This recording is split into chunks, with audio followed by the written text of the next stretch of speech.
Welcome to Comfort Zone, a podcast all about pushing your hosts, well, outside of their comfort zone.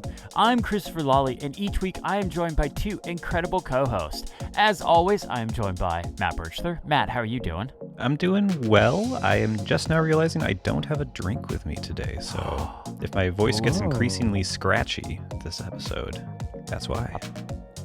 A podcaster without a drink is, I don't even know. Neelion, we're also joined by you. Do you have a drink? Yes, same as last time. It's a different Coca-Cola glass, but it's still sparkling water, just basic sparkling water. And I have Dr. Pepper Zero Sugar with cream soda. So, I have the holy grail of drinks here. By the way, dear listener, I did pick up an extra case for WWDC. My plan is to ambush John and Federico with them and try to get them to drink it on camera and see what they think. Because if you remember back to the App Stories arc where they had all of the Mac Stories people on, everyone seemed to have comments on my beverage of choice. So I kind of want to get John and Federico to try it. I think they'll love it. All right. Well, let's get into the show. We got a whole host of tiny topics. But the very first one I wanted to cover is this is episode 52 of Comfort Zone.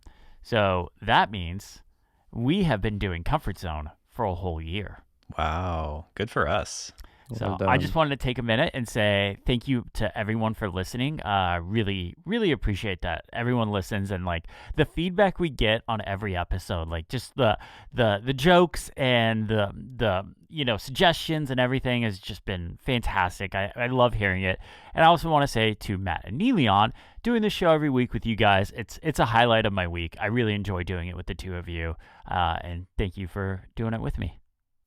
Yeah, same here. Nice. It's a good milestone, and I agree. It's still surprising that people listen to us and actually reply to things we say. That feels weird, but it's great. Yeah, it's wonderful. I have nothing else to add. Well, let's do some tiny topics. Neelion, I think you put a bunch of this stuff in here. You want to take it away? Yep. So what I've put in the document is a bunch of listener feedback. People have reacted to the no doc challenge that we had 2 weeks ago now, I think. 2 episodes ago, anyway. So the first one is an anonymous. Yes, that's a word. An anonymous person said, I was just listening to the last episode and I started wondering, am I Windows brained?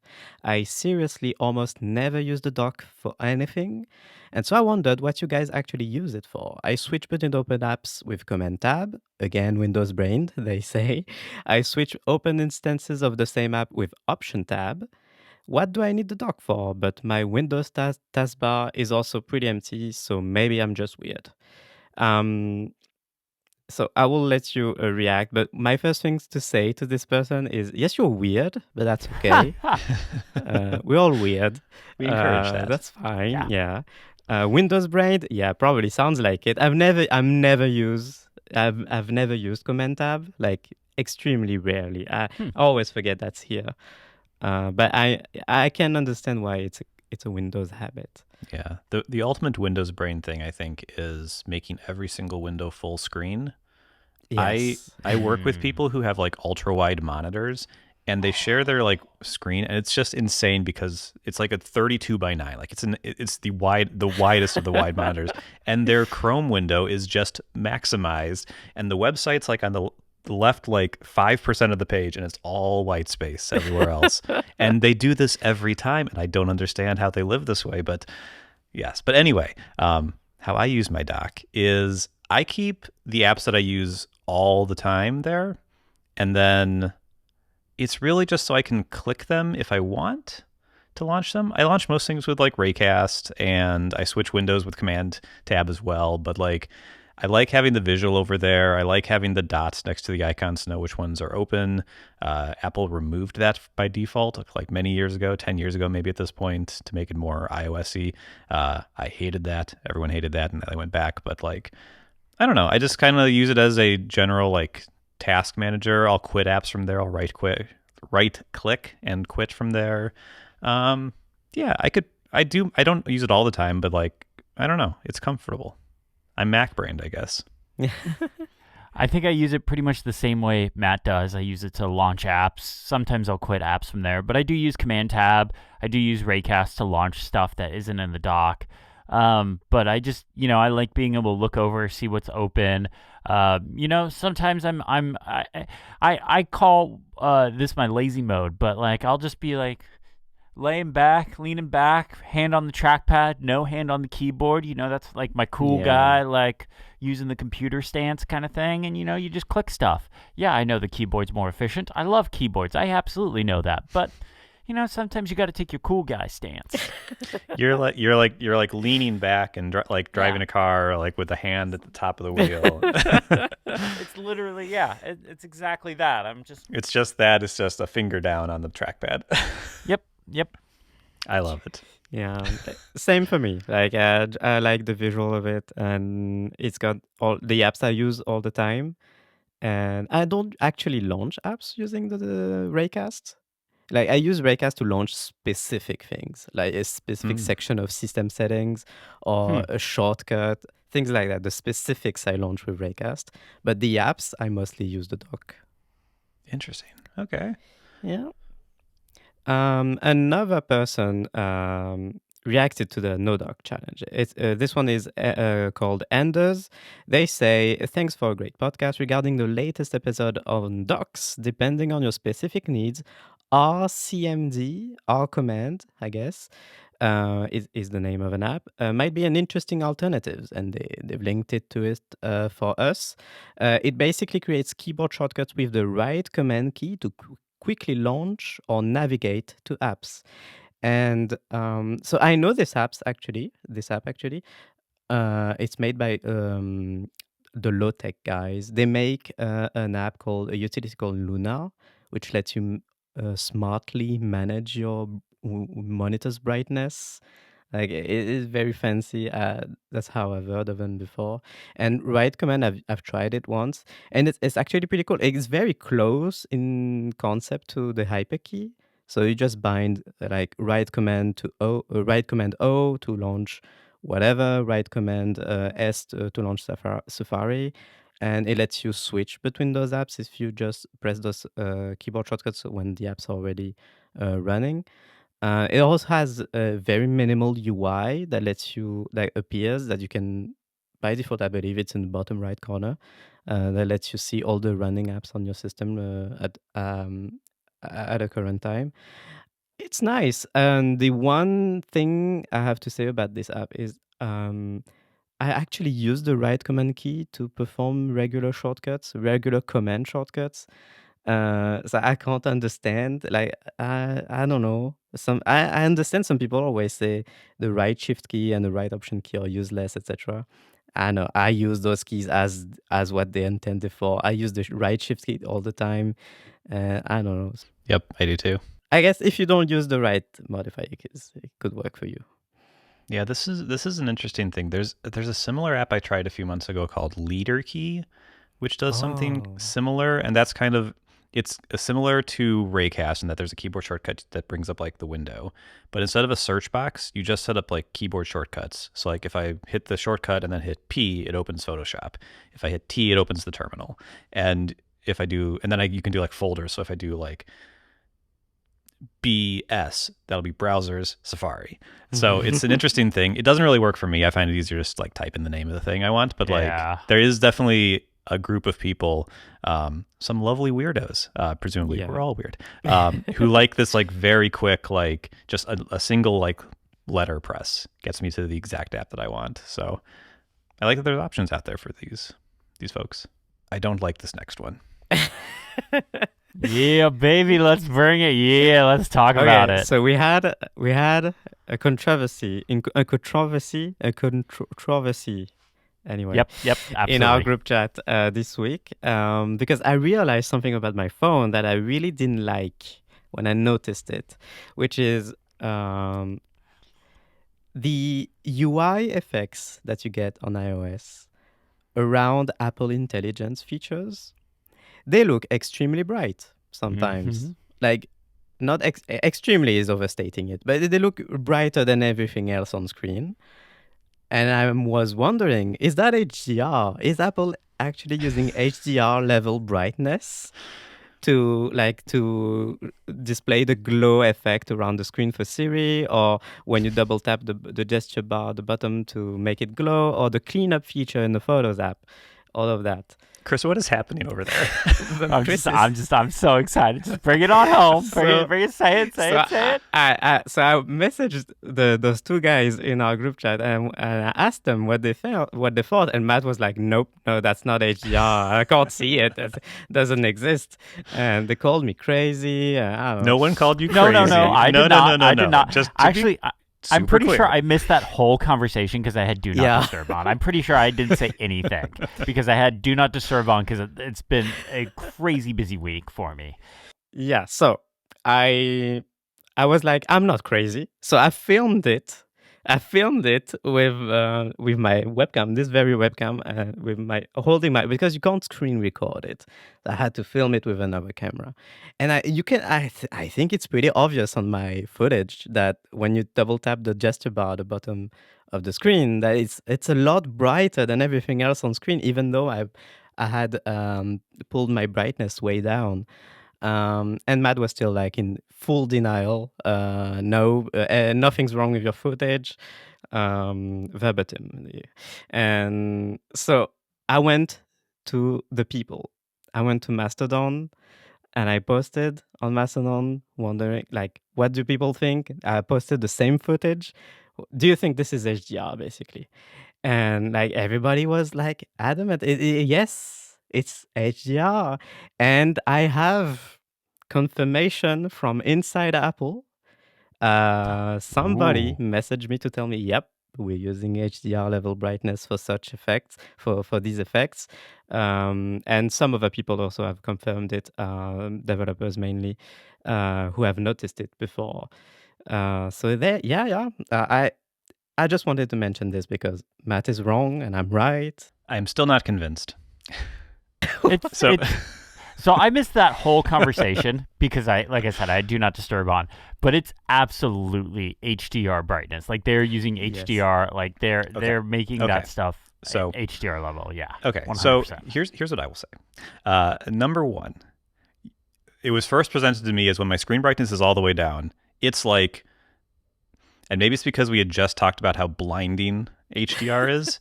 I was like, this is incredibly dim. I turned my brightness all the way down. I triggered Siri, and I was like, it's super dim. It's not blinding me like HDR on like my social media feeds does.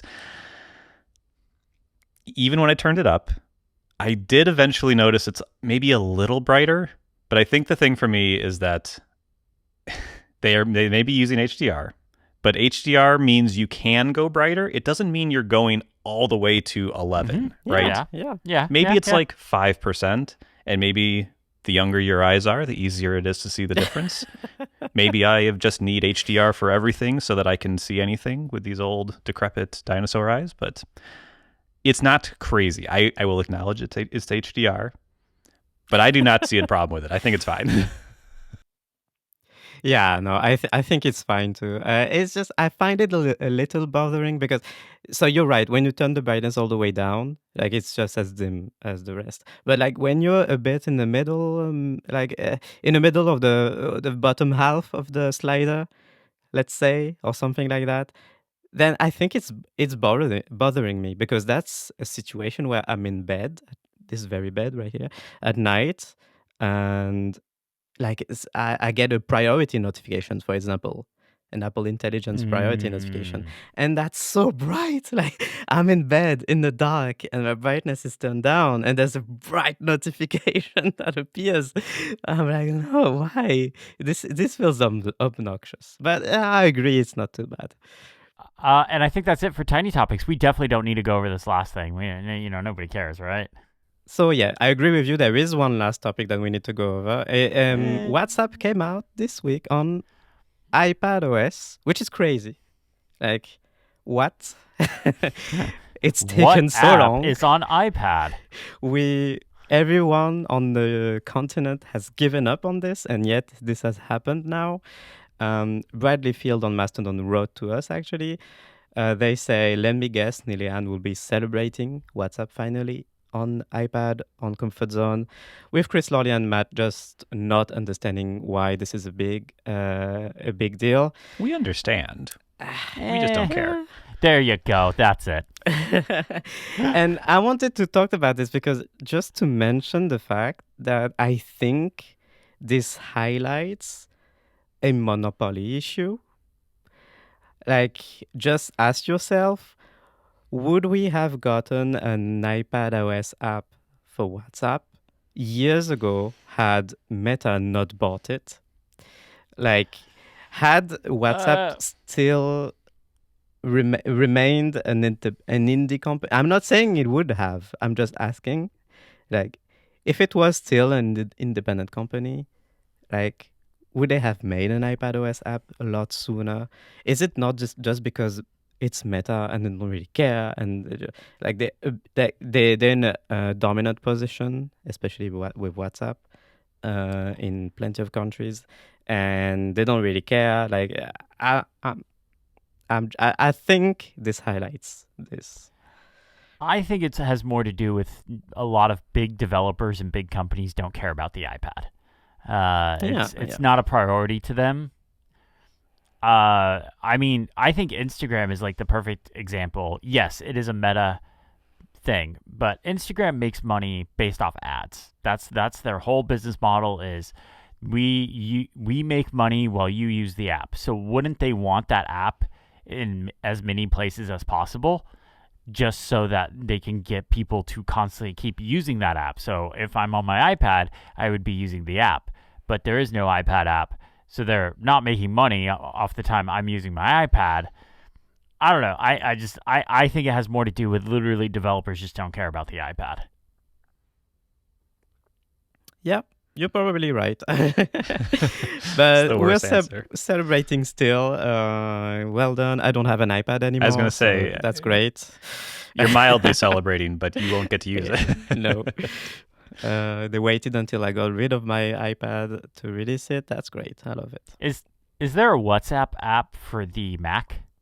Yeah, and it's actually good. Like, it's a good app.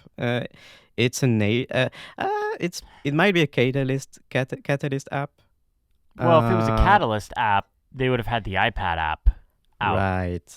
So it probably is a native app, but it's just I think that just helps prove my point of developers do not care about the iPad. That's true. Yeah, it is a native app. A few years ago, because before that they already had a macOS app, but it was a web wrapper. It was a web app in a wrapper. Gotcha. And at some point they just got rid of it and released a brand new WhatsApp app, and that one feels very native. Nice. Yeah. All right. I'm done. Well, you guys ready to get into the main show? I did take a peek at your guys' topic, and this might be the most stereotypical cliche episode of Comfort Zone ever. So, Matt, what do you got for us this week? So I wanted to have kind of an open-ended discussion about web browsers, because really you want to talk about web browsers? I'm shocked. I say. I have a passion, and my passion is very, very particular. So we're recording this a couple days after my favorite company in the world, the browser company, wrote a blog post about why they moved on from Arc and started their new browser, Dia. And I've been using Dia for the last month or so. And I don't like it. And so I wanted to just talk about browsers and I don't know. It's definitely going to be an open-ended thing. I want to know what you guys are using, and I want to know if what do you want from a browser? What features do you wish were there? Is there something do you think browsers are going to change significantly? Because the thing with the browser company, their thinking was, we made Arc, we liked Arc, but it wasn't a fundamental change to how browsers work. And so they wanted to do a fundamental change. And whether they're doing that, we can debate. But is there do you use Safari or Chrome or or Vivaldi or whatever, and are like, ugh, this has been the same. This isn't like. Is there a thing that like makes you want like a totally refreshed browser, or not really? Like, are you generally happy with what you've got going right now? So I mostly just use Safari because I want tab syncing between devices. I want to be able to pull up a tab that was on my iPhone on my Mac, or pull up a tab that from my iPad that was on my Mac, or whatever. Like, I want to be able to pull tabs from different places, have my history sync, all that stuff. Like, that stuff's important to me. I also use Safari profiles a lot. That's a really important feature to me. Just being able to like say, hey, this is my work profile. I'm signed into all my work accounts. This is my personal profile. I'm signed into all personal stuff. Oh, this is the Comfort Zone Mac Stories one. I'm signed into all that stuff because I upload to 2 different YouTube channels. I have to sign into different Google accounts. I have to sign into all these different things, and it's just nice to be able to have those profiles. So I'm fairly happy with Safari. That being said, I have been looking at other browsers. I will say He's browser curious. I'm trying. Excellent. Yeah, I'm browser curious. I'm trying to convince Safari to have an open relationship. Kind of be a little more open to trying new things. So is that the B in LGBT? Browser curious. Yes. Oh, yes. Yes. That's right. Yeah. Those are the 4 orientations. Yeah. Yep. That's where I am now. Because I have seen things like I've seen you guys talk about different browsers that have like the vertical tab bar on the side and stuff like that, and I really like that design. But I don't think Safari is ever going to take big swings like that again, because Safari, kind of like Edge or IE back in the day, is now the standard browser for a lot of people. And like, you guys remember when they just moved the URL bar from the top to the bottom and how freaked out people were, like how upset people were? So just going based off kind of like that, I don't think Safari is going to take big swings like doing vertical tab bars on the side or really rethinking browser UI or anything like that. I think Safari is going to follow browser trends and stay very consistent probably for the next, 10 years or whatever. So yes, I have been looking at other browsers, but I haven't really, committed. I'm trying this whole like open thing and jumping around, but at the end of the day, I really like the ability to have my tab history, my just regular history and profiles syncing between all the devices. That is a really nice feature. Yeah. Eliana, what about you? So as you know, I use Safari, and I have used Safari for years. But I'm coming from places. I used to be a volunteer for Mozilla long time ago. So I was a Firefox nerd, and I was big into Firefox. Firefox has been disappointing, to say the least, for many reasons over the years. And sometimes I think it has happened that I thought about going back to it just for the sake of it, I guess. But what I'm saying this for is there's no point for me to move away from Safari. Like, literally no point. Safari works fine. It recently I've set up profiles because that was the main pain point that I was able to solve using profiles. I had to switch between so many accounts always, and it's so painful. The profiles have solved that for me, and I wrote an article on Mac Stories how I set up keyboard shortcuts to easily switch between them, and I'm in a good place. And you mentioned the blog post by Josh Miller from the browser company, and yeah, he said like web browsers are going to be a lot different now that there are LLMs everywhere. And at the same, I think this is very interesting in his blog post, because at the same time he says we went too radical with Arc. We changed the UI completely, and that was too radical for most people. We did not have the adoption rate that we wanted. And in the same article, just a few paragraphs below, he says browsers are no longer the same. We need to rethink completely web browsers, and web browsers as you know it will not exist anymore, and we need to be on that train. So like you're contradicting yourself, in my opinion, here. And you can see that with Dia, like it's basically Chrome with a chatbot, big Chrome with chatbot energy. And to me, that feels like it's just a regular web browser. It looks very much like a regular web browser. You're just adding AI features on top of it, which is like, I guess it has its value for some users. I think he's admitting that the web browser doesn't need to go places radical. Maybe it's great to try things, and I think that's what was great with Arc, but I think he's lying to himself when he says like web browsers are no more, and now we're up for AI browsers or whatever. Yeah. Well, like Arc launched, and the thing that made Arc compelling to me, the sidebar was cool, but like the thing that like their ethos, the concept for like why Arc existed and why they built it that way was that apps are on the web now. I personally at work, I use like 0 native apps. Everything is in the browser. Everything we do is in a web app. And their idea was that you can you can pin your apps there, and they are, bless them, they are one of the 2 browsers in the world I know of where if you pin a tab, that tab cannot be closed. I hate how in every browser you can pin a tab and then you hit Command W on it and then it closes and it's gone and you're like, ugh. I love pin tabs that never go away. Safari doesn't do this, by the way. Well, I don't like Safari. You can't close pin tabs. Yeah, you can. You can close pin tabs. Can you? No, if you press Command W on a pin tab, it just stays.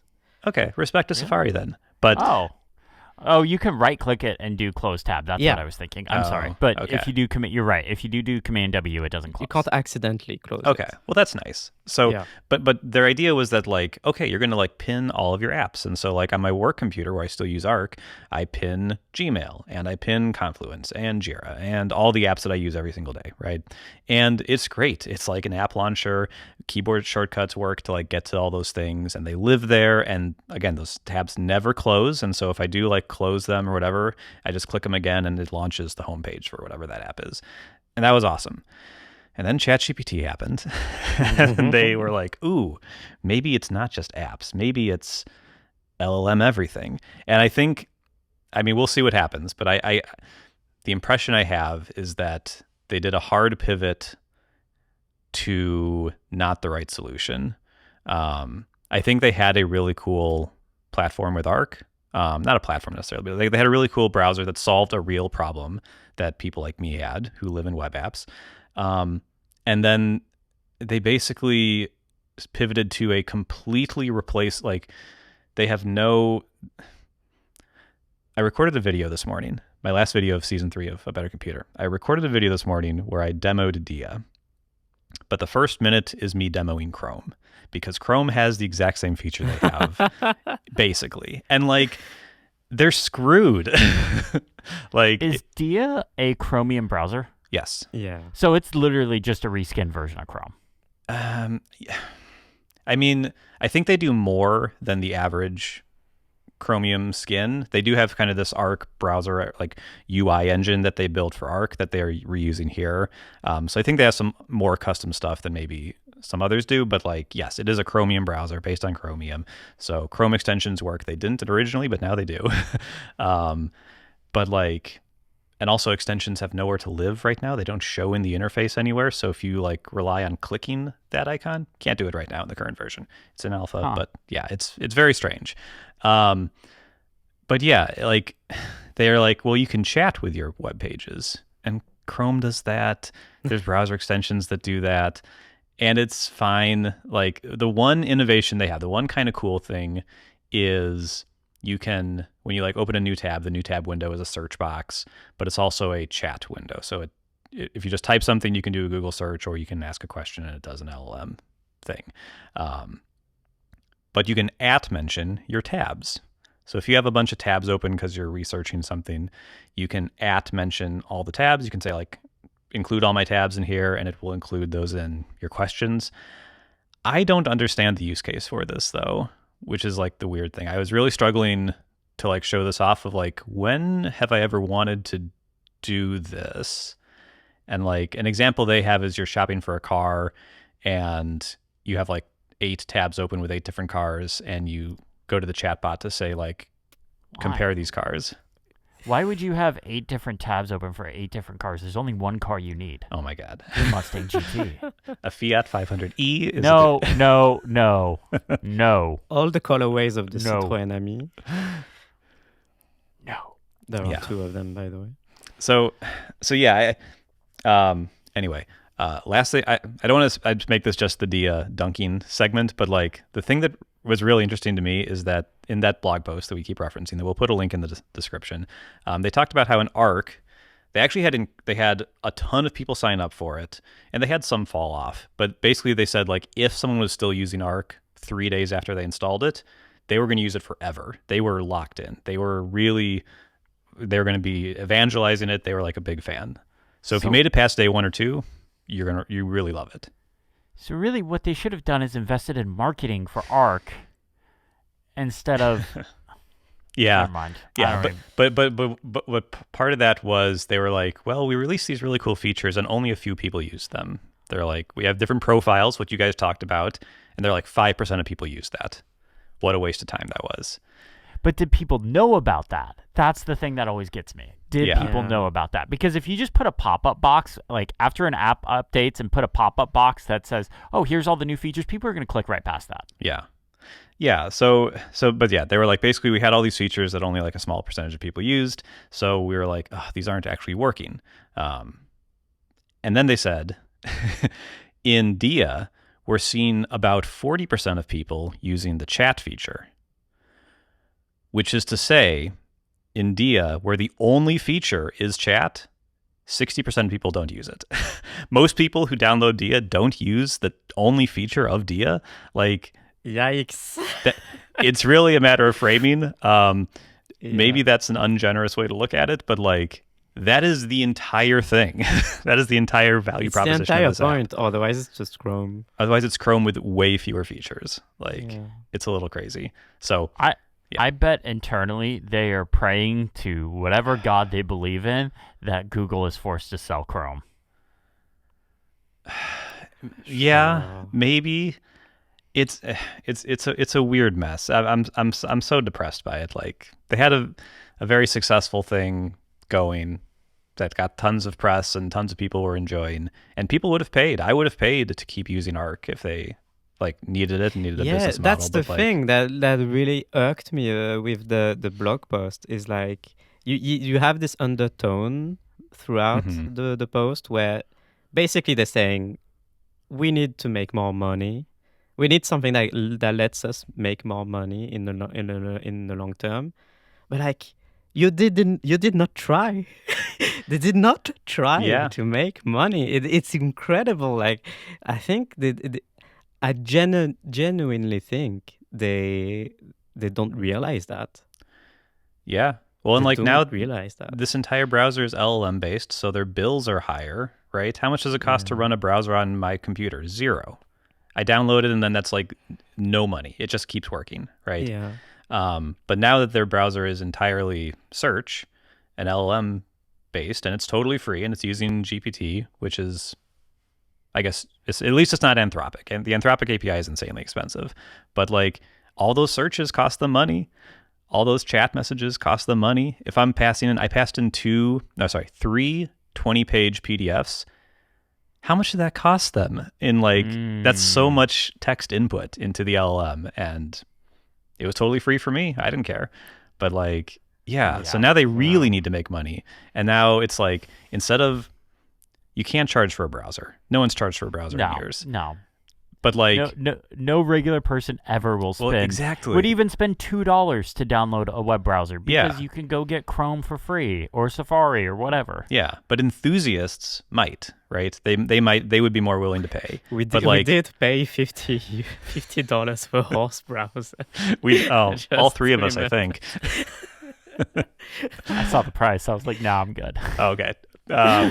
Yeah. But yeah, so now they're like, we want to be like a wide net, blue ocean, like here's everybody.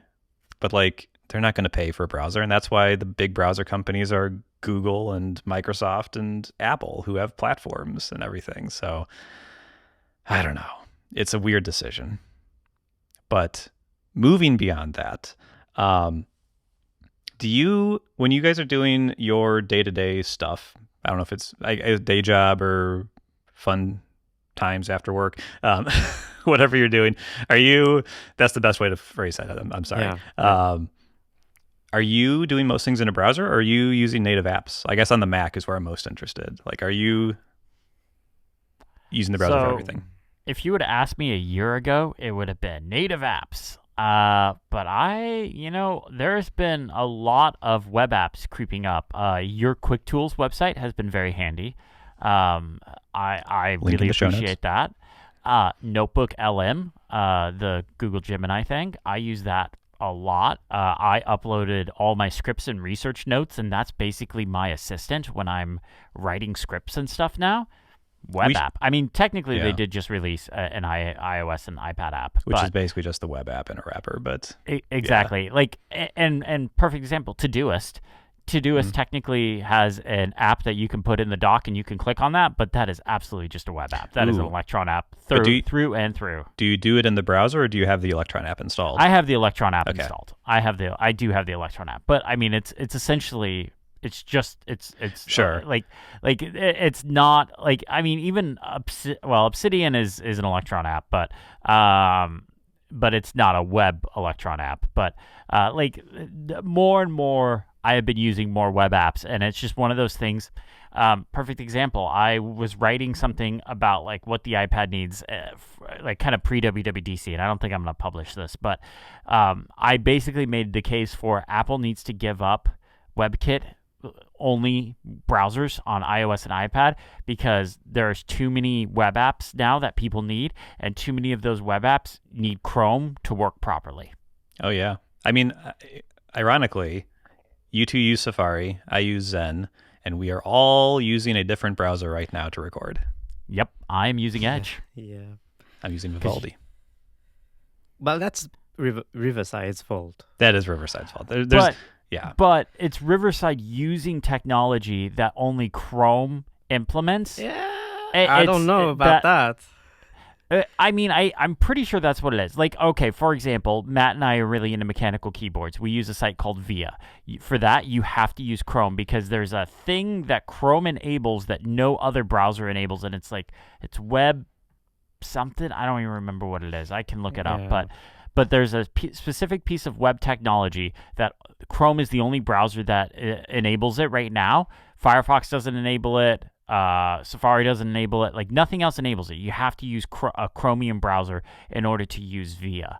And but with Riverside, I don't know if that makes sense. It's just recording video and audio, which any browser can do. I don't know. But just to roll back to Matt's question, do I use web apps on the Mac? I'm like you. I use a ton of apps that are actually web apps in the wrapper, and that's okay. But I think the distinction between running them inside a browser window, or in a standalone window, I always pick running an app in a standalone window. I want to be able to manage my apps at the OS level, which is why I was happy to try Arc when it was all hype in the beginning, because it was new and stuff. But I did not stick to it because I am frustrated having to manage my web apps inside the browser. I want to be able to manage them at the OS level with mission control, with the dock, with maximize, better touch to whatever. I want to be able to manage them at the OS level. This is why I think, partly why I think the classic browser paradigm, where it's just tabs on top, URL bar, don't innovate too much on it. I think that approach still has life in front of it. And because I think a lot of people do it just like me. Like they just, when they have the option to install an app, they will do it. Like, Yeah. who uses Discord in the browser? Most people install Discord, even though it's a web app through and through. And yeah, I think most people like that, and I'm part of that. I would actually love to know the numbers here. Like I'm an obsessive at my work. We do a lot of things where people share their screens, and that's just candy to me. I love when someone shares their, especially when they do the screen, and I can see what tabs they have. I can see their bookmarks. I can see their doc. Yes. Matt, let's be honest. I think both of you, if somebody was to post a screenshot of like their Mac OS or something like that, or their iPhone, you both are a pinch and zoomer, and you're going to see what's in the doc. Absolutely. Yes, I will find whatever secrets you have. I will overanalyze your entire life based on your screenshot. But what's interesting is the thing that I've noticed is that literally, so we have basically, we have some rules, but like basically you can use whatever web browser you want. You can install pretty much any app you want for most things. Literally everyone at the company uses Chrome. Half the company is on Macs. I've never seen someone use Safari, which is interesting. And also every person, again in my company, every designer uses Figma in the browser. Everyone I see uses Gmail in the browser. I see almost no apps on these people's computers.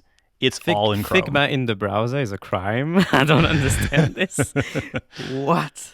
Okay. It works pretty good, but I use the Figma app as well. But like, yeah, I'm the only one as far as I can tell, which is very strange. But like, I would be curious, like, what are the numbers? How many people use Figma in the browser versus the native app, the Mac app? Because I don't know. But it would be super easy, especially in Arc. I could just bookmark Figma and boom.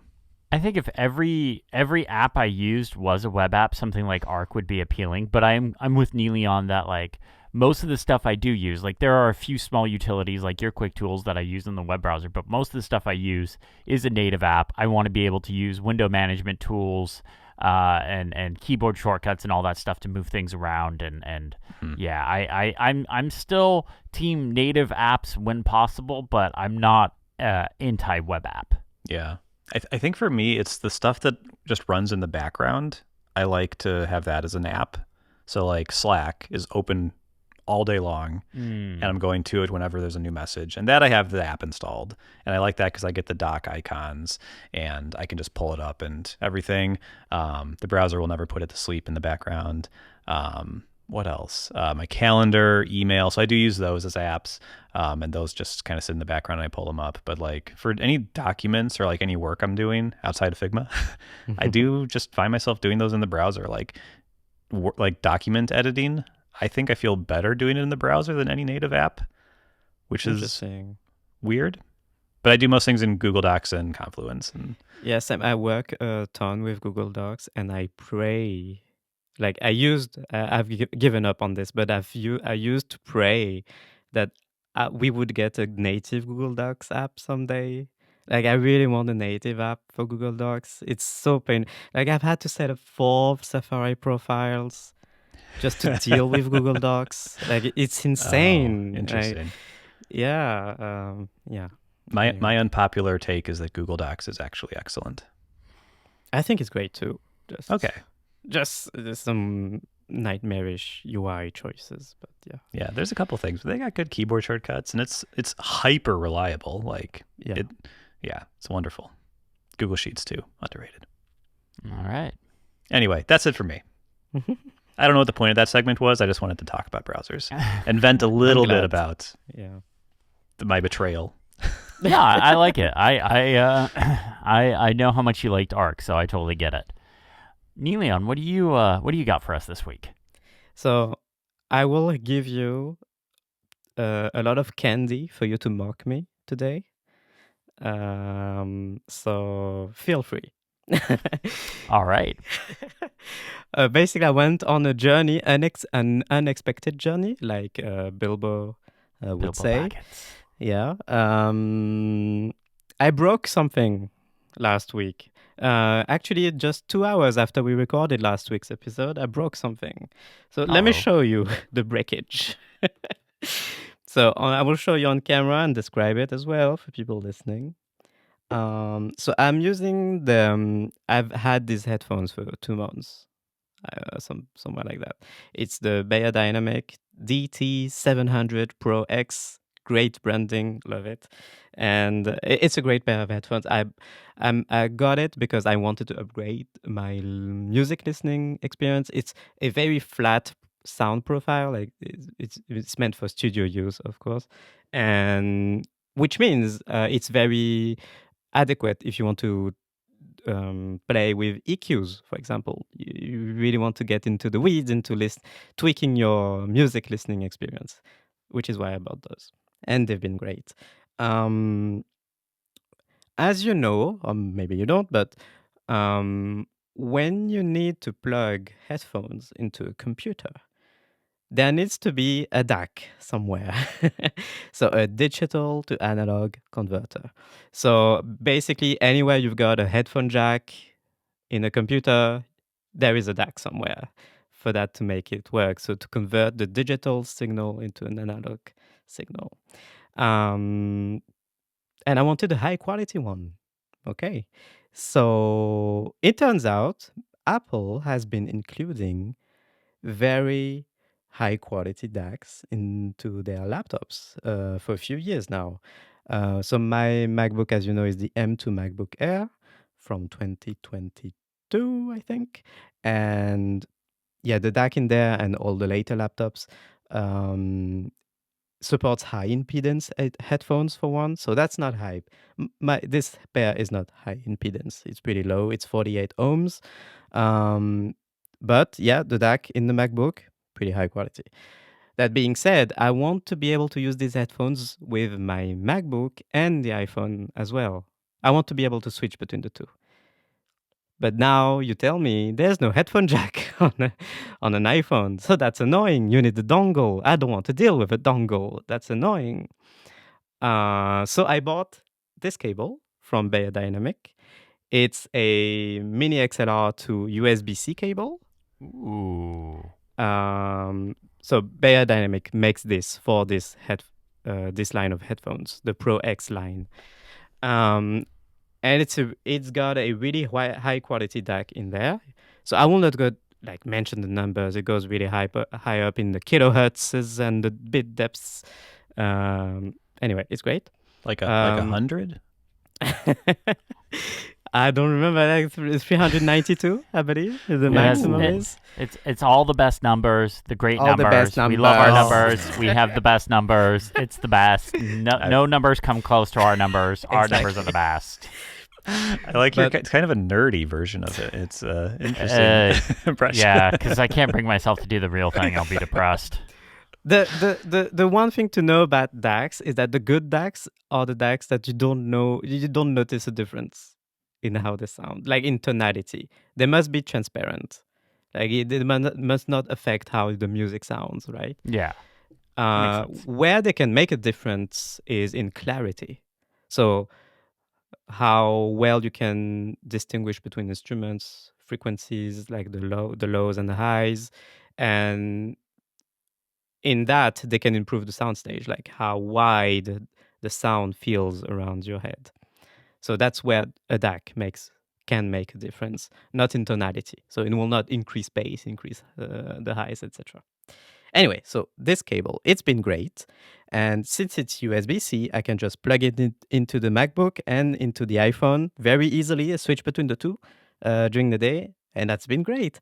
However, this is what I broke last week. Last week. Let me show you very close to the camera. How does this work? It's too close. It's not going to focus on that. Yes, there we go. Right there. Okay. That doesn't have a plug. Yeah, you're missing something there. Yeah, it's here. Ah, The okay, you USB found it. bit came apart. Oh. The reason for that is, so this is a 1.6 meter cable. So it's average size. It's not too long, not too short. However, I'm too used to wireless headphones. So I have this habit of just standing up and grabbing a drink in the kitchen. And this is what happened. I stood up Oh no. last week with the headphones on my head and this plugged into the USB-C You just port. did like a Yeah, I just I've done Exactly. that. I've absolutely done I that. yanked it really hard, and like there was a sudden pull and then a sudden release. And then I was like, oh, it came apart. That's fine. And then I inspected it, and it was not fine. The USB bit was still in the port, and the I've seen a cable lot of- was in my yeah. hand. Yeah, I've seen a lot of USB cables in my day. That is not in good shape. It's not great. So it's dead. By the way, you cannot fix this. The But pins hey, are at all least it was the apart. cable that broke and not the headphones. Yeah. Because I'm going to assume the cable's a lot cheaper to replace. Yeah, this cable is 90 euros. Oh. This is very fancy cable. So I was still a bit disappointed having Never broken mind. that. Anyway, so this has opened up the unexpected journey. How do I replace this cable? Because I'm not getting the same one again, because this will happen again. I do not to break another one. I want to find a better alternative. So I went to the biodynamic shop again. And I bought a regular analog cable to replace it. And I got this one. Let me show you.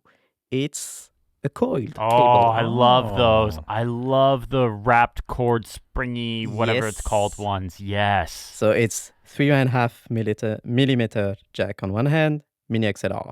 So mini XLR because the mini XLR port is what's used to plug them into the headphones. This cable is 3 meters. So it doesn't look like it looks really short in the hand, but it expands to 3 meters, which means like literally I can walk away really far into the apartment, like outside of the room, and I can get to the other side of the room here. It's really, I can lie in, you can see my bed is right behind my desk here. I can lie in bed, like on the other side of the bed, and still have this plug into the MacBook, and it's got room to breathe.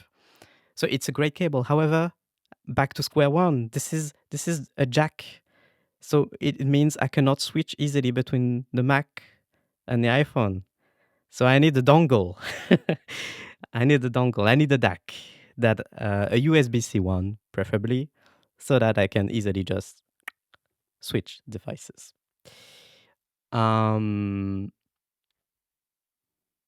So what I did is I plugged it into the Wave XLR, which is on my desk, what I use to, it's the audio interface that I use for this mic. But that doesn't solve anything still because it's a headphone jack. So that's not great. Also, the DAC in the Wave XLR is not great. Oh no. It does not sound great. It turns out to listen to music, music sounds very compressed. Would not recommend that. Anyway, after searching the web, I have come to a conclusion that a lot of audiophiles have also come to, which is Apple's USB-C dongle Oh no. is great. Really? Yes. And like, this is surprising, but it's like everybody says this. Like this is a common knowledge. The Apple dongle, the $10 one, 10 euros even, is here. Huh. Is good. It's really good. So like I said, a good DAC is a DAC that's transparent, preserves clarity, and this does it. It's $10 and it's good. And so I've pulled out my old this one I got when I got the 2018 iPad Pro. So it's the old one, but they haven't changed much. They have not been updated. And I can attest, like I don't hear a different. It sounds great. Of course, if you know that dongle, you know it's very flimsy. Yeah, It's a I little have a floppy. couple of them. Yeah. It's floppy. Yeah, the cable is very thin. So I bought. You can see the rabbit hole unfold, right? So I bought this. Can one of you try to describe what I'm holding? That's a bag of yarn. Yeah, that looks like, what was that Kirby game where they were yarn? It reminds me of Kirby's that. Epic Yarn. There we go. It's a That's not disassembled yarn. Kirby, is what you're saying. Ooh, that's upsetting. This is not yarn. These are. Let me show you one up close. These are plastic. How does that work? Okay, there you go. Right there. Right there. Right there. Okay. So I cannot tell what that is. see how it's. Oh, so it wraps around a cable? Exactly. You wrap it around a cable. It's a coiled piece of plastic, basically, that's colorful. And I've wrapped it around the dongle. Oh. So now it looks like this. Oh. Okay, so dear listener, for those that aren't watching the video, basically Neleon took the USB-C to 3.5 millimeter adapter that Apple makes and put a blacked wrap cord around it, so it's a little less flimsy, I'm assuming. Yeah, it's a lot more resistant. You can see it doesn't flop around as much. Oh, okay, that's pretty clever. Yeah, it's really good. Guess who suggested this? I'm gonna say Federico. No. Oh, okay. He's the only other That was my audiophile guess I know. as well. No. ChatGPT suggested this.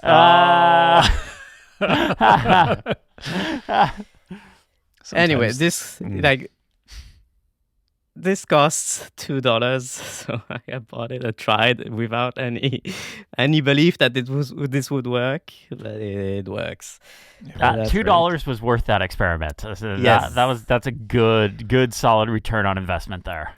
Yes, I've got two final things on this. So you can find other dongles for not that much more expensive. Like $10. The Apple one is $10. That's really hard to beat, but there are others out there. The Ugreen one, it's a braided one, and it's a lot more robust. This one is 14, I believe, euros. I don't know how much in dollars. Indeed, it's a lot. Like it's very well constructed. The braided cable, really nice. And in terms of numbers, we talked about the kilohertzes. This one has bigger kilohertzes than the Apple one. So just to mention them, the Apple dongle goes up to 24-bit, 48 kilohertz. That's still pretty good. Pretty good, yeah. Pretty good. It's higher than 44 kilohertz, which is like the basic standard for lossless listening. The Ugreen one goes up to, I believe, 24-bit, 96 kilohertz. So in terms of just raw numbers, it's just higher. So you must think, hey, that's better. I think it sounds a bit worse. Like a bit like the Wave XLR syndrome that I mentioned earlier. Like it sounds a bit more compressed. Obviously, again, it's still a pretty good DAC because it's basically transparent in terms of tonality. If a DAC affects the tonality of your music, it's something's wrong with it. So it's a decent DAC that you might want to get if you just want something sturdy that works.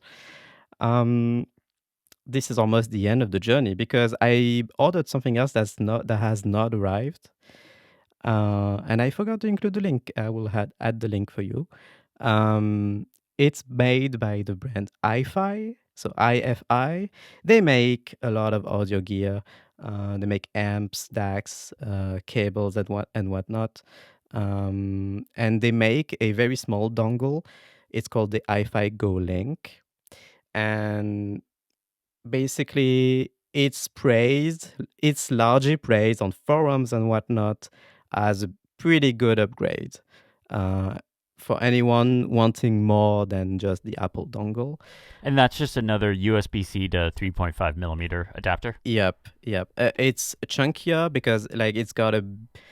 I guess it needs more room for the bigger DAC chip in there, so it's a all the bit bits. chunkier. Yeah, there's more bits. So I will try that and report back. But that's it. Yeah, this is the unexpected journey from a broken, fancy biodynamic cable to twinkly bits bought on Amazon for 2 euros. Hey, if it works, it works. It works. Nice. Well, this is fantastic and very up your alley. I love this. This is fantastic. You guys ready? Let's just get into the challenge. We're running kind of long, so let's move into the challenge if you're ready. I'm sweating. It's really hot. Yeah, no, it's really hot in here too. Okay, so this week it was my challenge, and originally I had one thing, but then we realized that wasn't going to work, so I pivoted quickly on air, and the new challenge was find a new background app for the Mac. You guys mind if I go first? Yep. Yeah. So, for me, I wanted to solve a very particular problem. I am going to WWDC in, by the time you're listening to this, a couple of days, but by the time we're recording this, just over a week. And I'm going to be working outside. When you're at WWDC, the press get the nice shaded section during the keynote. So that's okay. That's good. But I'm going to be using my MacBook Pro there, and I'm going to be writing all my notes and scripts and stuff like that. And one issue is when you're working outside is, can the screen get bright enough so you can see everything? Now, on this MacBook Pro, I actually do have the nano texture display, so I'm not too worried. But I wanted to be able to make sure I could absolutely see my screen, perfect brightness, whether I'm editing video or writing scripts, because while you're sitting in the keynote, you might be in the shade. After the keynote, Apple blocks off the cafe section at the Apple Park Visitor Center for press people, for a place for them to work and stuff like that. And you can sit inside, but there's not a ton of tables, so most of the time you end up outside. So I wanted to make sure I had a nice bright screen. So I installed the app Vivid, and I had heard about this before, but I've never used it. This is a new app for me. And basically, this allows you to run your MacBook Pro display, like any of the ones with the XDR display, at HDR levels. Your guys' favorite topic.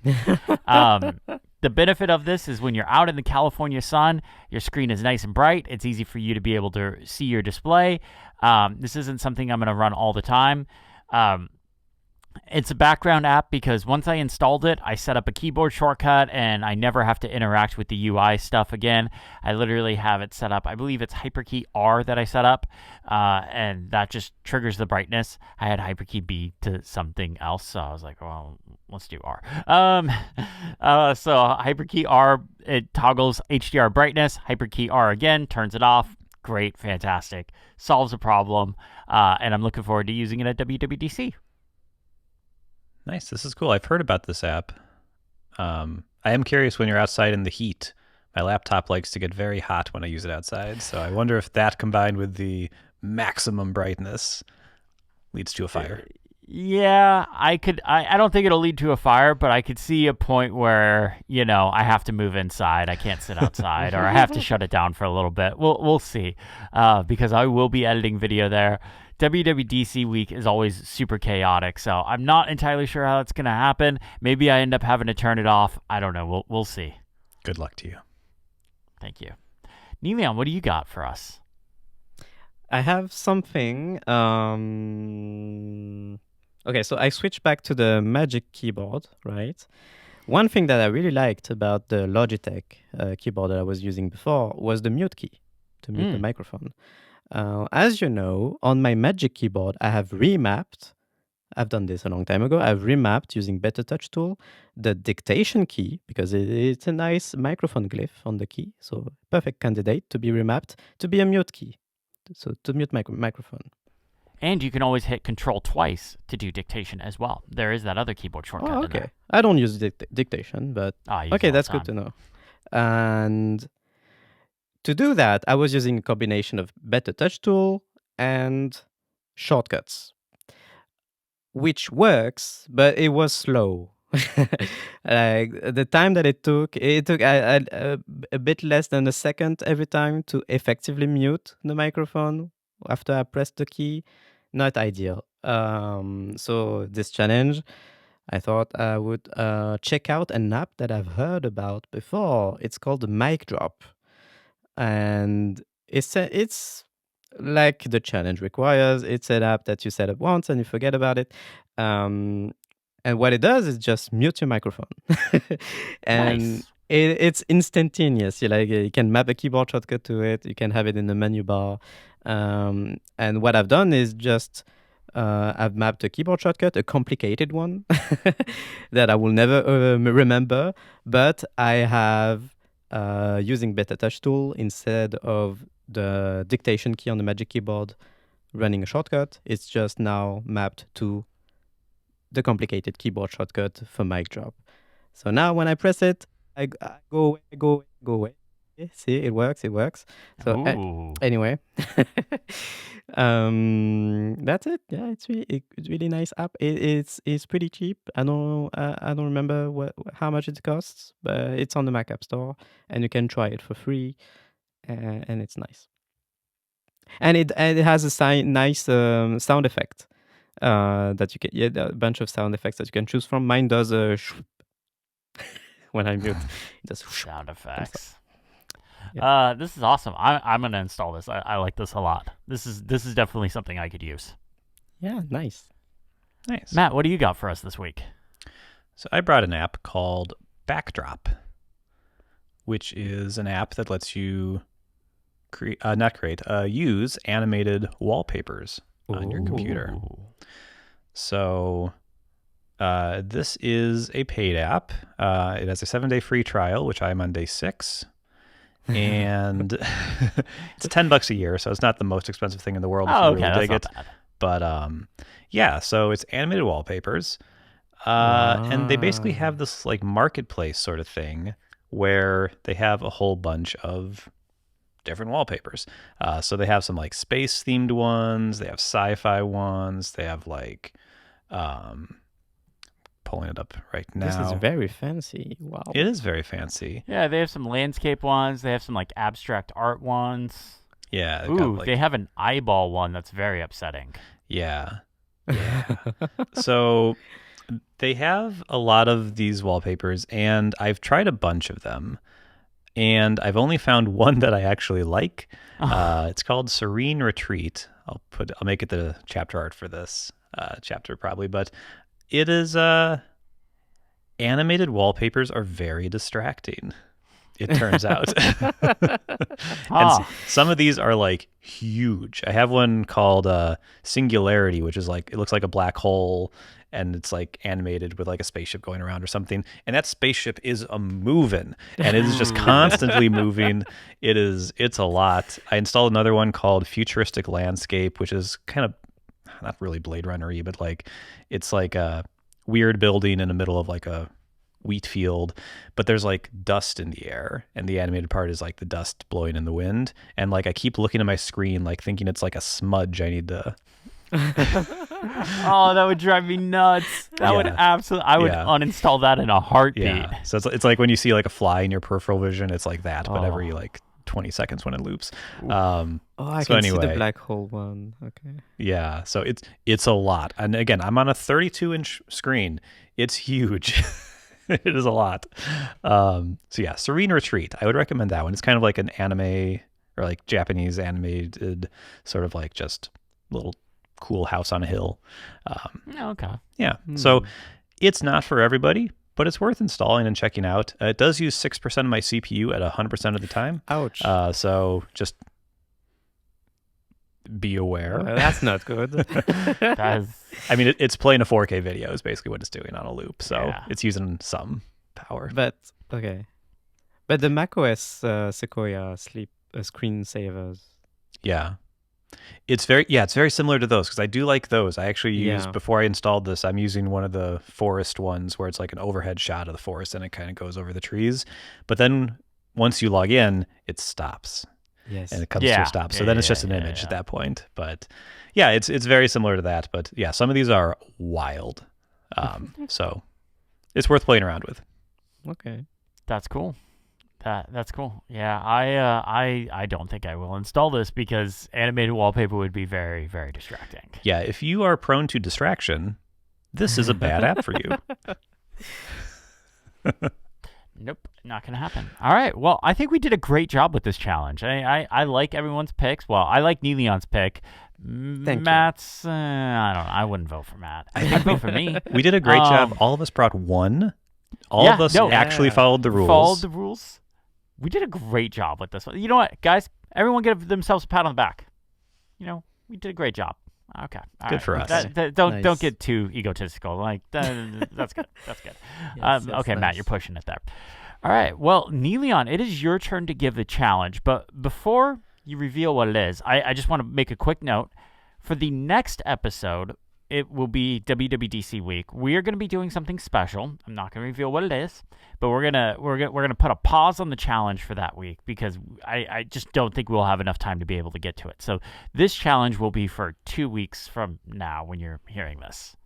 So Neeleon, what do you got for us? All right. You will love me for this. Oh no. Okay. It's 2 words. Just 2 words. Automate stickies. How? I Do think stickies have shortcut it's- support or something? it's a great idea. You will love it.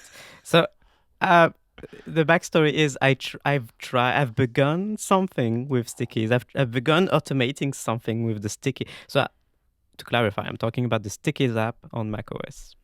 I've begun automating something with the Stickies app on macOS, and I stopped myself. I was getting in too deep, so I stopped myself. I was like, "Oh, that's a great challenge idea. The boys should try that, and we can compete on it."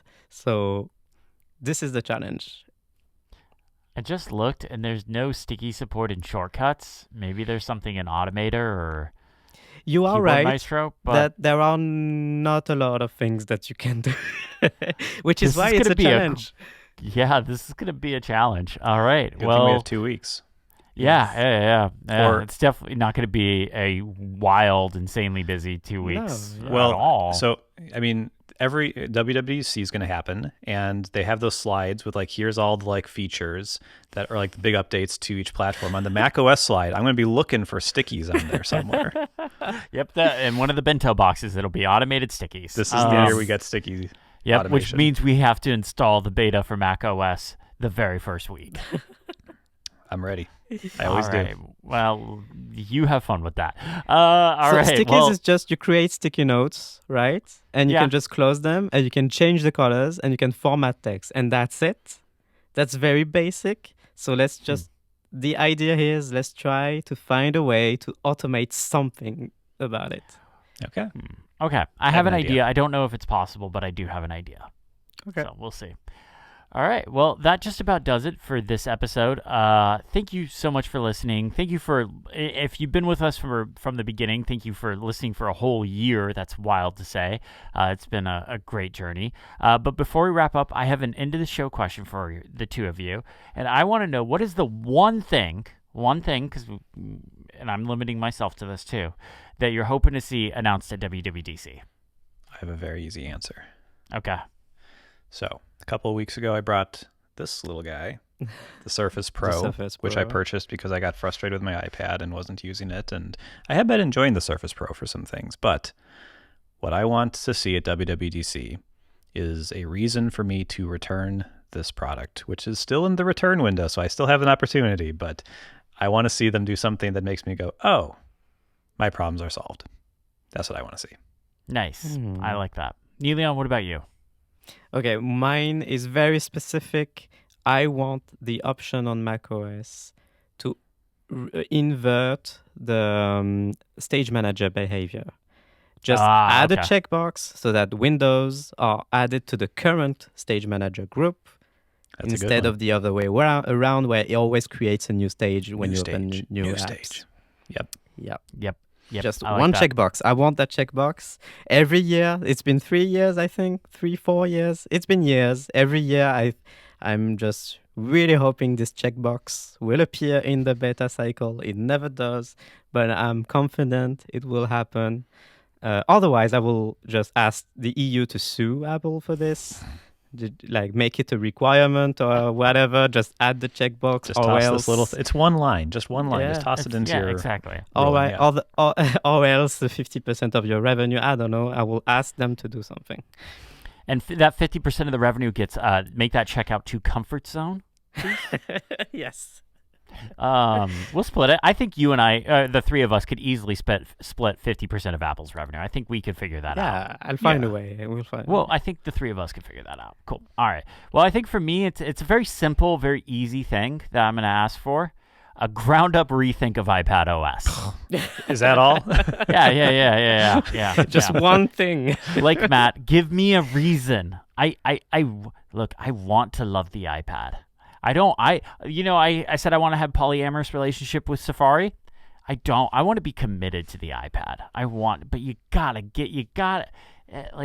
it can't be 80-20 all the time. It's got to be 50-50 sometime. That's the bedrock of a good relationship. But anyways, thank you all so much for listening. A huge thank you to Mac Stories for having us. We are a Mac Stories podcast after all. Be sure to go check out all the writings and other shows and stuff.